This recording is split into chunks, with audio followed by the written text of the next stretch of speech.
Dance Your Heart on Fire podcast, episode number 43. That was really interesting because you definitely have people that start to teach and then they don't continue to learn. And then after some time, you start to see, okay, well, this person is kind of plateaued, they're not continuing working on their craft or, it's interesting sometimes when you see people's development and growth over time, Well, I also have known people who do continue to develop their dance skills, but don't improve their teaching skills. So, with that being said, listeners, there is a huge difference between dancing very well and teaching very well. Yeah.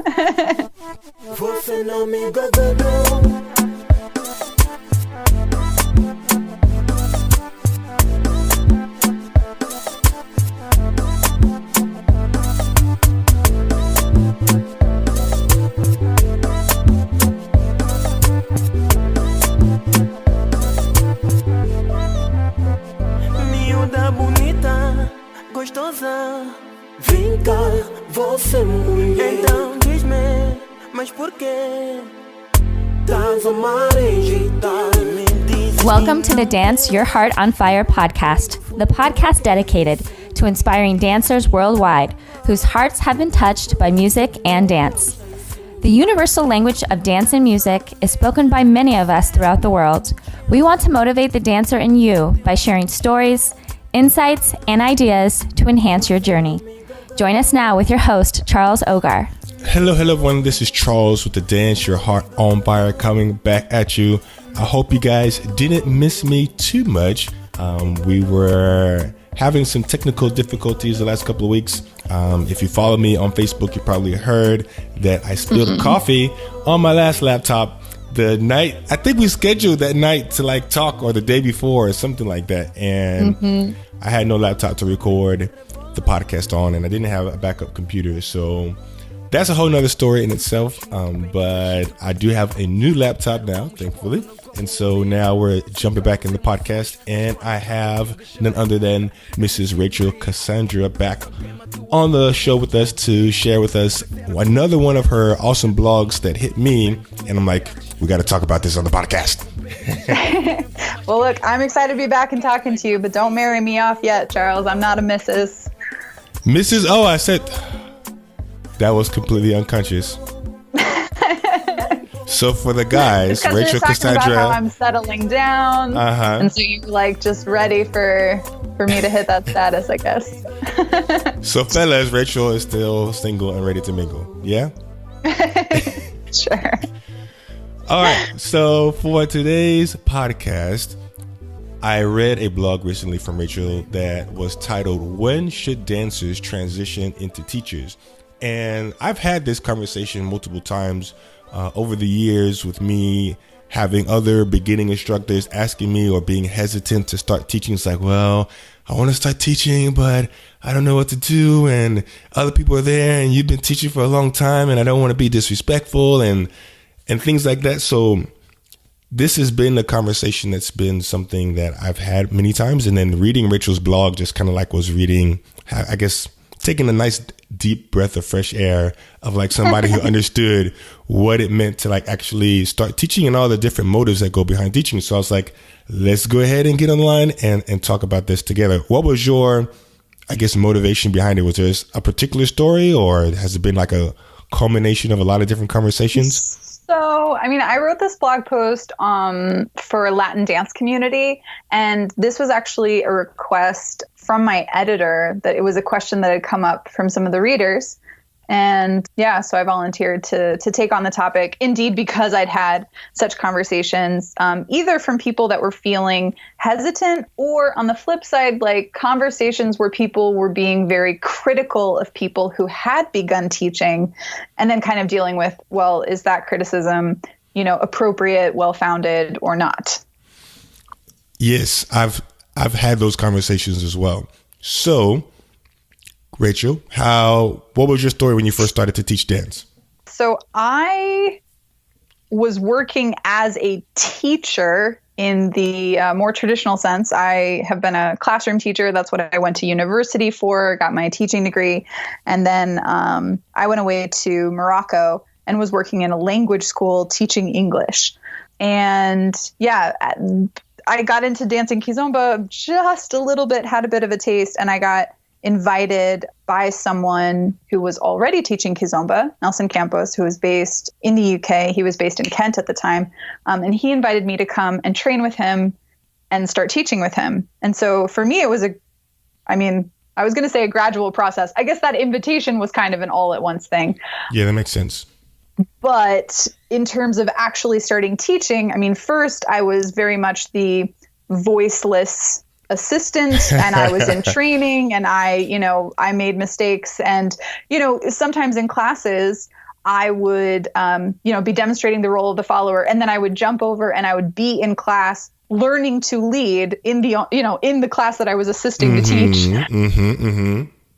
So yeah, for me, it was kind of like being an apprentice. That's how I started teaching dance. I gotcha. So my journey into teaching dance is kind of like completely on the flip side of that, because I didn't really enter an apprenticeship. Not that I would have. I'm sorry, I would have if I had given the opportunity, or there's like another kizomba instructor. But as you know, and if you've been listening to the podcast, I started teaching kizomba with 4 months of experience under my belt. But a studio actually approached me to start teaching there because they wanted to like start kizomba, and I already started liking the dance, and there's nobody else doing it. And so I was like, okay, well, let's give this a try. I told the studio like, hey, I've never taught anything before. Like, for your paying customers, let's try and like do it. They said, no, we'll kind of help you, and you learn along the way. And that's how I first got started. And lo and behold, did I know that this was going to like become my full-time thing at the time that I started teaching. But it's crazy because I get a lot of compliments on my teaching, but I didn't necessarily go through an apprenticeship. And we'll talk about that as well. Because I still strive to like talk with you, Rachel, or talk to other instructors and kind of like talk about different motives and reasons why you do things to make sure that you are kind of molding your craft, But there is sometimes a natural knack for breaking things down that some people have, So, but I think everyone ends up going through that trial and error process. It's just a question of like, where and how are you doing that? For me, a lot of my trial and error in terms of understanding how to teach, how to break down concepts, how to assess whether someone's understanding something, I did all of that during, 4 years of education and multiple internships in school situations. Then I had the apprenticeship period, a year of teaching with someone and kind of learning based on like, oh yeah, I like the way that he does that. I don't like the way he does that. And, this worked for me, this didn't work for me, before I was ever a solo teacher. But I think if, for someone like you, Charles, when you were learning on the go, you were still doing the same thing. It's just that you were getting paid from the beginning. Exactly. Measly, not a big amount, but sure. No. Not to say like that was inappropriate or anything. All right. And one of the questions you posed at the beginning of the blog, and we'll put a link of this blog here in the show notes, folks, so you guys can check it out, was not even when, but why. Why to teach. And I think that was really, really awesome. So can you share your thoughts on that, Rachel? Well, I think, in the article I go through basically several different motives that exist. Like I've met instructors, working all over the world in various dance styles. And I felt like I was able to distill people's motives down into a few like common points. And so the main ones that I came up with were profit, money. Secondly, admiration or respect, something like that. Third reason being demand. So something like you experienced, Charles. Exactly. We need a teacher. How about you? Fourth thing was teaching expertise. Like if you are a good teacher, maybe you should be a dance teacher. And then the last thing that I looked at was passion or enthusiasm. And I think, nobody has, very few people have a single motivation. Normally it's some combination of these factors, and, they can have good sides and bad sides. Definitely. So starting off with the podcast, to become a dance teacher, there is no official dance teacher university where you go and you take this class and okay, you can start teaching now.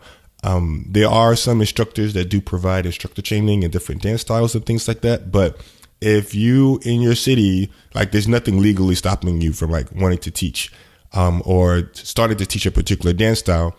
And at least as long as we're talking about social dance, I think there are some more official certifications if you're in something like, well, ballroom dancing definitely has an official certification process. I think ballet, there's some, ideas about what you must be. But yeah, I mean, certainly for something like kizomba or salsa or whatever, it's more about cred than it is about specific certification. So talking about your first point that you made, money, I've heard a lot of comments about people. It's like, oh, well, they just want to teach and they want to go to the festival, so they're making all this money and things like this. And you and I both know, Rachel, like if you are teaching dance, money is not your motivation.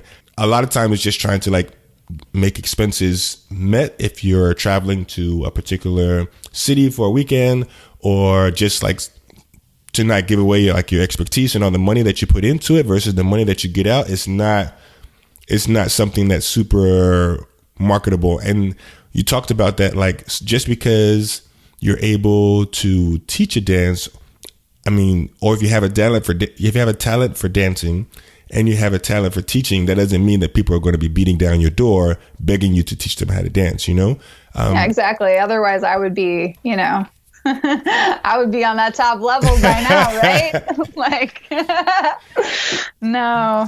When I first heard your story, I was like, that makes so much sense. Like he's coming from marketing, like it's a totally different world. Definitely. So you do have to market your service just like any other business. Like if you're the best, I don't know, computer repair shop in town, you still need to put ads out. You still need to talk to customers. You still need to be out in the community and have ads and offers to get people to come into your store. So there is a level of that. Now, with this being somebody's hobby versus somebody's full-time thing, I think that puts a different amount of perspective on the money that you make. Definitely. Obviously, with me doing it full-time, like I can't go to a festival and offer to teach for free and then come back home and just have the personal satisfaction that I taught a class at a festival. Like I need to bring back some take-home income, and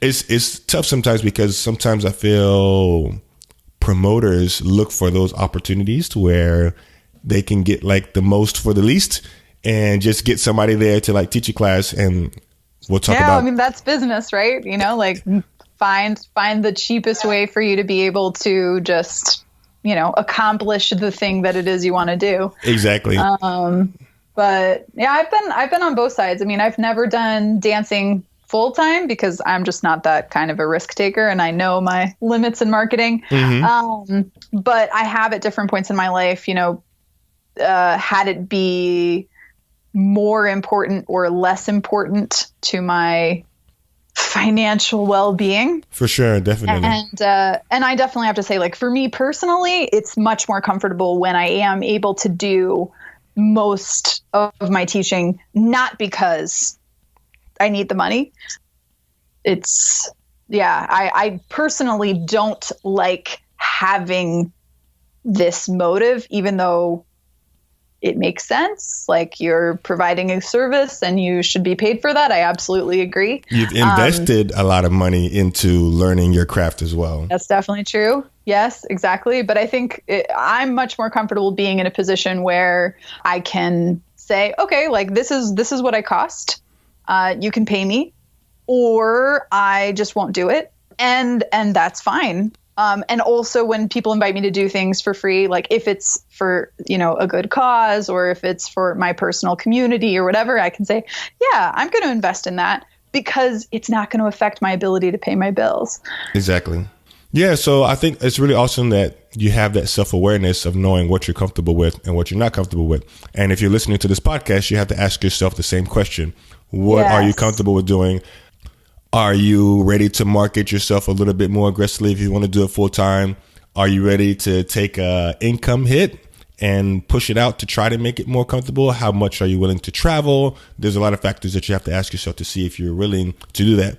But money is, I want to say, more often than not the motivation for somebody to start teaching. And I know you see some of those people that are motivated by money, but you can typically tell those people are more about the income versus the actual craft of teaching and the love for the dance, you know? Yeah, absolutely. I think I made that point in the article. Like, people can smell it on you. Definitely. The next point that you bring up here, Rachel, was admiration. And I guess we could put /ego in here. Yeah, sure. Ego. That's a good way of putting it. Yeah. So obviously, like, when you first start like having your flyer on like a local class, your picture on a flyer for a local class versus a workshop versus a festival versus an international festival, you know, there's definitely like a little bit of a ego boost or validation of like a certain amount of credibility and things like that, you know.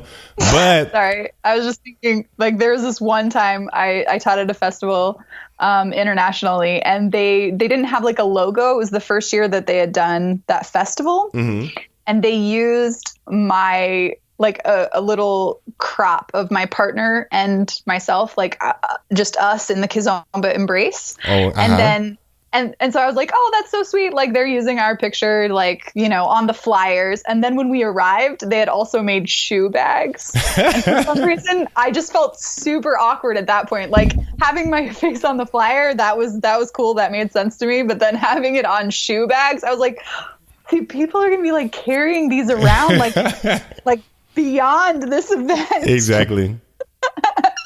So yeah, there's nothing wrong with wanting to like be recognized for your talent and your expertise, and depending on, I guess, what your motivations are as far as getting into dance. But I don't think that can be like the main thing. And I think that's one of the main thing of the money. Like, they can smell it if you just want the ego, because you've had those dance teachers where the spotlight is on them the whole dance. Look at me do this, and look at me do this cool thing, and look at me do that, you know, like, or I've done this, and I've trained with so-and-so, and I've tried with this. And they kind of make a lot of those comments, and you can smell it on them when they're not there for the students. Yeah, I mean, I feel like it really comes down to like insecurity, right? I mean, every human being wants and needs validation. We need that affirmation. That's a completely normal part of just being human. But then the problem, I think, is when you need validation from the dance community and from your students. Like, that is the place where you are getting your self-esteem and your, I don't know, yeah, sure, ego boosts. Yeah, when people can feel that insecurity from you, that's when it becomes distasteful. And it's I mean, on the flip side of that coin, you do want to be able to let the students know your credentials, you know, like if you have trained with so-and-so and like, okay, you know, like you want to be able to establish that you are knowledgeable and you know what you're talking about, you know? So there's a balance of that where you go overboard, or I know sometimes students, if they're questioning about you, if they never heard about you, like, well, why should I learn from you, you know? And going back to the marketing thing, it's like, come learn Kizomba with Charles. I'm like, okay, well, if you're not the only Kizomba instructor in town, what makes you different than another instructor, you know? And so having that conversation is important, but it's different if that's your motivation for a lot of the class. Or if you get that out of the way at the beginning, or if there's like a welcome video or something like that, just knock that out the way. Because I feel once you get them into class, your focus should be serving the students, and it shouldn't be about you. You're offering a service. You're offering a service to them, and you're serving them your knowledge for the sake of their growth. And in return, you do grow somewhat, but like, you're so focused. It's like, okay, let me help you. Let me focus on you. Let me see what you're struggling with. Let me have your game plan of progress of what we're going to go through today, this week, this month, and etc. Or this hour if it's a private lesson, you know. Let's take a quick moment to thank our sponsors. Have you been looking to level up your Kizomba, but you don't have the local instructors to take you there? Are you looking for something concrete to practice with your Kizomba partner? Or are you looking for Kizomba lessons that you can take on your schedule in the comfort of your home? If you answered yes to any of these questions, look no further. LearnToKids.com is what you need. Progressive, step-by-step lessons that you can take at your pace in the comfort of your home or anywhere with a solid internet connection on your PC, Mac, or any smartphone. New videos are added every month. You can try this awesome resource out 30 days free at LearnToKids.com/podcast. After the 30 days free is only a low $15 per month. But again, the special offer for the Dance Your Heart on Fire listeners, 30 days free at LearnToKids.com/podcast. You won't find this offer anywhere else. LearnToKids.com/podcast. And now back to our show. Yeah, exactly. And I think that leads nicely into the next point, which is about demand, right? Like, what does the scene need? What are people asking of you? Correct. So if there's 10 instructors of your dance style already in town, and your ego needs that boost, it's like, well, I'm better than all of them. I'm going to start teaching. I've had these conversations before, seen these kind of things happen, you know? Mm-hmm. That happens sometimes. Yeah, like I just recently relocated. So I'm now living in Stuttgart in Germany. And I knew coming in, like, there's a good kizomba scene here. There's a lovely team of people, you know, like it's not one teaching couple. There is a team of people, Afro Moves, that are doing kizomba here. And there's another, you know, Latin-based studio that also offers some kizomba. So I was like, yeah, I'm not going to start offering kizomba classes. Like, do I think I have something I can offer to the scene? Maybe eventually. I'll take some private lessons, but I don't really feel like I need to start putting myself out there in marketing because the scene is doing well. Exactly. Whereas, you know, 3 years ago when I was, you know, getting started with Kizomba community in the US and I had just come back from being in Europe, I was like, wow, so many places really want to do Kizomba, but they don't have a teacher. That was my motivation, or one of my motivations, to kind of leave New York and start traveling and going to these places that wanted there to be kizomba. Yes, definitely. So I've been dancing for over 10 years, but I started off with salsa and bachata, and I never felt the urge or the need or the itch to start teaching salsa because we had so many awesome salsa, bachata instructors already in town. You know, they had dance teams and everything, you know. But like you said, with kizomba, it was like crickets, you know? So I'm like, well, if I don't do anything, this isn't going to start anywhere, you know? So knowing the demand of what's going on, and you had a line in the article, Rachel, that I really liked when it says, do you even want to teach? Are you a good teacher? And does the local scene need another teacher? You know, so again, it goes into that self-awareness. Just because you become a good dancer doesn't mean that you necessarily need to progress into a teacher, depending on the how your local scene is doing.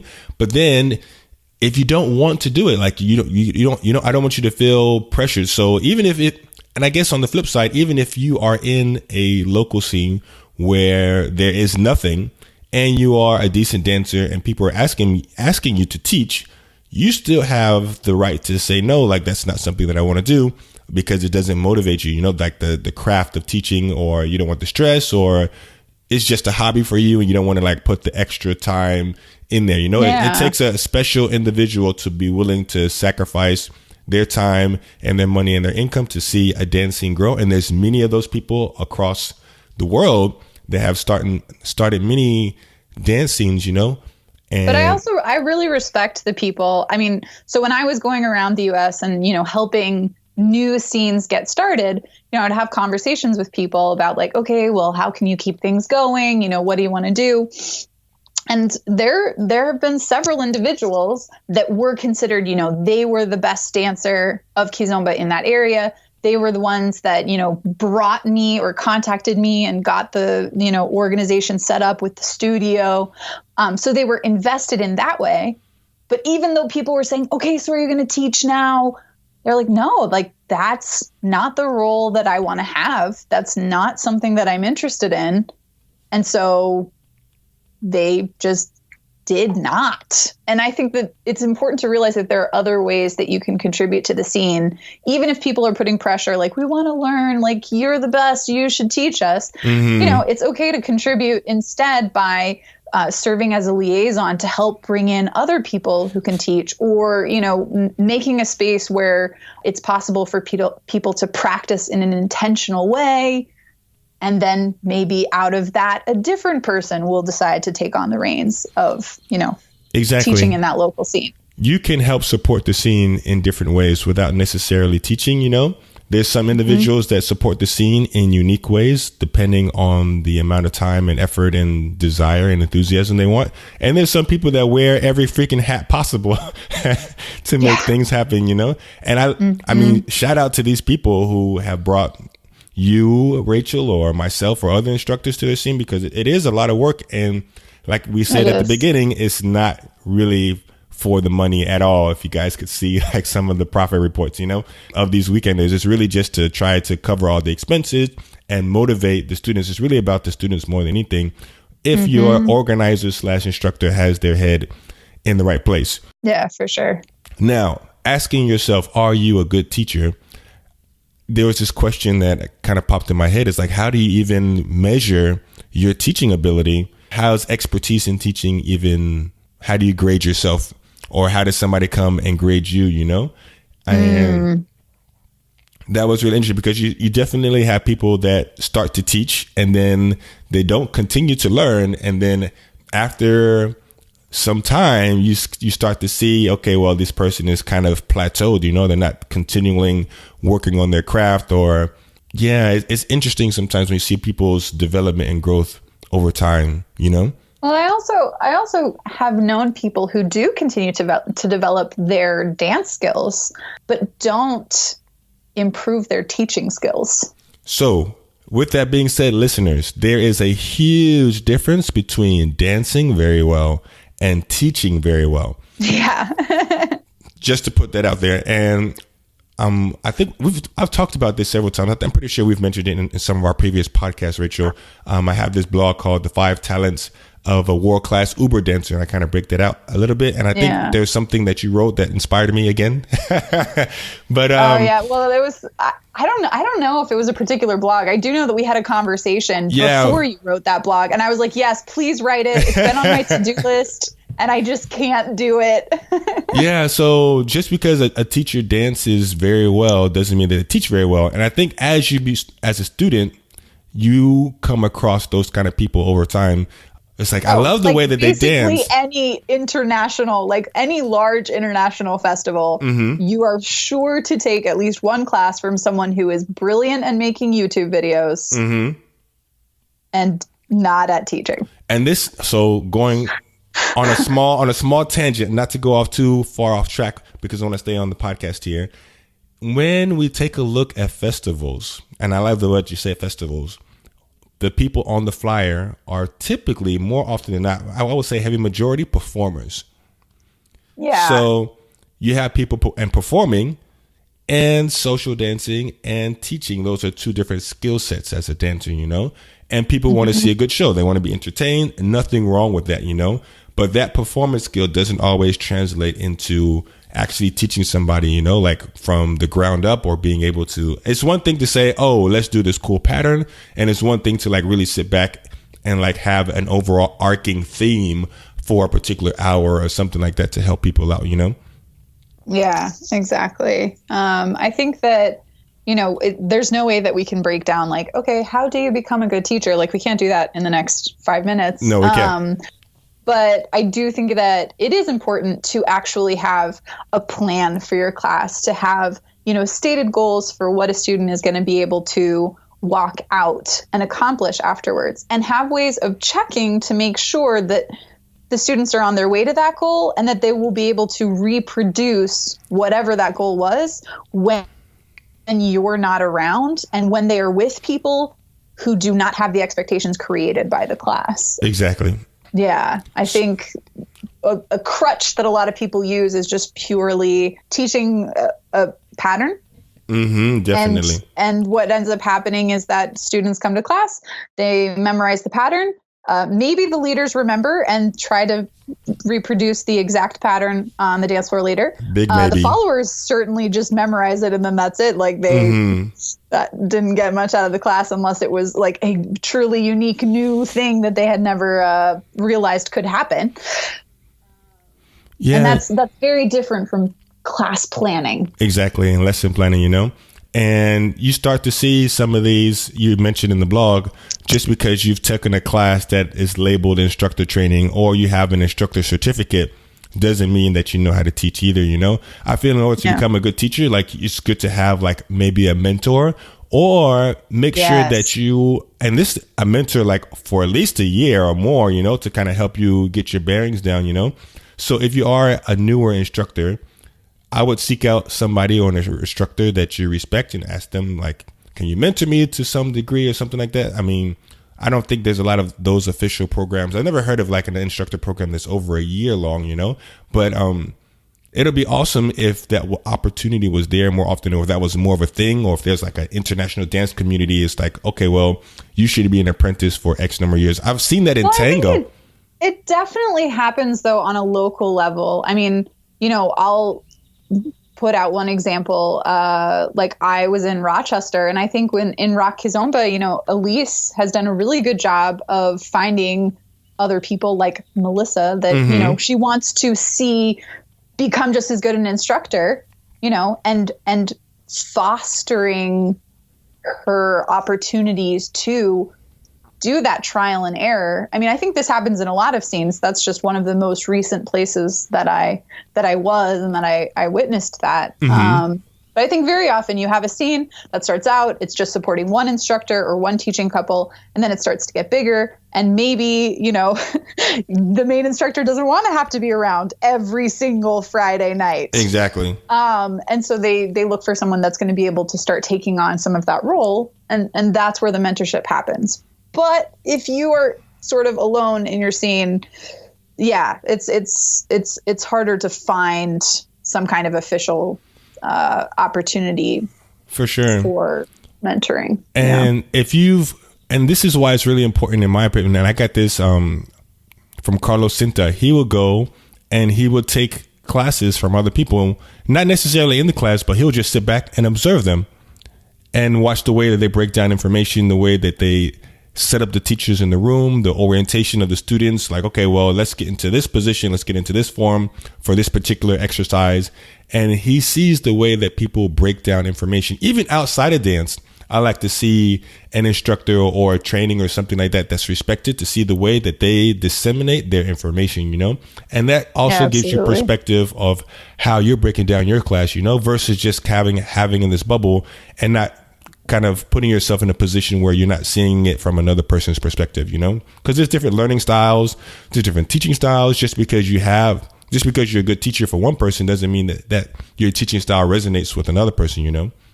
Yeah, absolutely. And I do think, you know, like you said, you can watch an instructor who's not even a dance instructor and you can learn something about teaching. I mean, the same is true if you really want to be a teacher, if you really feel like, yeah, I'm motivated to do this, but I need the expertise. There are many different kinds of teacher training that exist that are more formalized that you can do and that will inform later your ability to teach dance. Definitely. All right, let's talk about the final motive, because you know it's my favorite one. Passion. All right, this is like the whole name of your podcast, right? Like Dance Your Heart on Fire. So. Yes, exactly. You know, passion is a very interesting word, you know, and I think it means different things to different people, you know, but I feel, and I'm going to take myself out of the equation, and I'm going to put myself into a role of a student and taking other people's classes, you know, and why you enjoy taking somebody's class versus another instructor's is that you can see the passion behind it. You know, you can see the smiles, you can see the sense of servitude to the students. You can see they really want to grow the dance. You know, the spotlight is on the students. The spotlight is not on the instructor. They're behind the scenes guiding you to become a better dancer, you know? And yeah, I think a true passion is almost like a kind of magnetism when students see the love that the instructor has for the dance and for the community, and like you're talking about with being willing to serve and facilitate and support, that's what really makes them feel like, okay, this is something I can be excited about too. This is something I can belong to. This is something that I can grow in. It's a powerful feeling. Definitely, you know, and when your motive is one of the other ones that we talked about, whether it's ego or whether it's money, and it's not the passion for it, I feel like people can tell, you know. And then my favorite instructors, or if I go out and seek out a tango instructor or a West Coast swing instructor, because I heard good compliments about the way that they teach, you can see that it's really, really something that they enjoy doing. And this is where they want to be right now, this second in front of you, teaching this dance. You know, it's not something that's like another thing on their to-do list, you know? And I do think sometimes it is okay to teach without passion. Sometimes demand is great enough, like that it makes sense. I used to be part of a swing dancing scene in college, right? And after my freshman year, basically all of the upperclassmen that had been teaching, they all left. Like everybody graduated or finished grad school or transferred or whatever. And suddenly it was just a whole bunch of us first years that were needing to teach the beginners. And man, like most of us did not want to have that role. We didn't want to teach. Exactly. But we also didn't want the club to die. We didn't want there to be no more swing dancers. And so, we had to take turns and work on it, trial and error. And that was enough. Even if we didn't have a passion for teaching, at least we had enough of a passion for the dance and the desire to see the scene continue that, we made it through that year until someone, until somebody else came along. Exactly. Took that on. Exactly. And it's all about self-awareness, like now I'm going to shine the light on myself. I feel most alive when I teach. I create memes that say, I love to fucking teach. Like I get goosebumps when I see my students get light bulb moments, and that's not everybody, and if you do have that, then go for it, but if you don't have that, then just be self-aware. Like, okay, how am I helping to contribute to the scene? Because I do love the dance, so it's all about really self-reflecting and seeing what you want to take away from the dance. How badly do you want to make this your full-time thing? Is this just a hobby? Or are you just supporting until like this other instructor comes around? Or are you going to help facilitate it to get the scene to a certain level? Or, sometimes life logistics change, you have a kid, you get a job. Yeah, definitely. Different parts of the year can be more stressful than others, depending on what you do professionally, so there's a lot of different factors. So there's not one pathway into teaching, there's a lot of different factors and motives. And I think if you take the time, you're talking about self-awareness, just check in, like after you have taught a few times, is this something that is draining you of energy? Do you feel differently if people complimented you during class or didn't? Do you feel stressed based on how many students came to class or how many students paid for class? Does it become a source of anxiety, or is it like you're talking about, do you get turned way up and excited because of the teaching? I have people all the time that are like, what do you mean you're an introvert, Rachel? I've seen you in class. And I'm like, no. Like, no one was more surprised than me that when I got in front of a group of people and started teaching them dance, that I don't know, I feel like I get, extroverted. I get energized. I'm like paying attention to everyone. I have no problem with everyone paying attention to me. But, in any other situation besides a teaching role, that's not the case. Definitely, and I'm an introvert as well. So I just feel like we put ourselves into a mental state, a physical state that's going to allow us to provide the most value to the students in that given time. Yeah. Yeah. And when that need is not there, then we go back to our normal Clark Kent personalities. I knew you were going to take it to a superhero metaphor. This is awesome. So yeah, like if you want to teach, you can definitely start teaching. Figure out how you want to show up in the scene, figure out what you want personally. I love the question that you asked, Rachel. Does it drain you or does it energize you? And that's a question you can ask about lots of different things in life, to your job, to your relationship, to the books you read, to the shows that you watch. The people you hang out with. The people you hang out with, are they energizing you or are they draining you? You know, that's a huge question. So Rachel, I think this is an awesome podcast that we had so far over the blog. If you want to check out the blog, please check out the show notes. I want to be a courteous guest and give Rachel an opportunity to give any last closing remarks and a way for you guys to seek her out on the social interwebs. So you can find more information about me personally and my teaching at rachelcassandra.com. And then I also run kizombacommunity.com, which has all kinds of informational resources about Kizomba as a dance and also about building your community. And, you can find me on Facebook and YouTube and that kind of stuff as well. So thanks again for having me on the podcast. I don't even know how many we've done so far, Charles, but I never get tired of it. These are great conversations that we have. Yes, definitely. Thank you so much for being a guest on the show. And thank you, listeners, for checking out the podcast. And we'll see you in an episode in the future next week. Thank you for checking out the Dance Your Heart on Fire podcast today. Be sure to check out neokizomba.com for links to everything that we chatted about today, as well as some awesome free resources to enhance your Kizomba journey. Tu sabes muito bem que me agito contigo. Te quero como esposa, não como amiga. Sem carro, sem mansões, mas quando tô contigo, chore. Eu me sinto rico. Então tema a tua mão que eu vou cuidar de ti. Vê ser a flor mais bela do meu jardim. Eu sei que tu me queres, então não perca tempo. Baby, diz que sempre, mas que eles falem, eu te quero mesmo assim. Você não me enganou.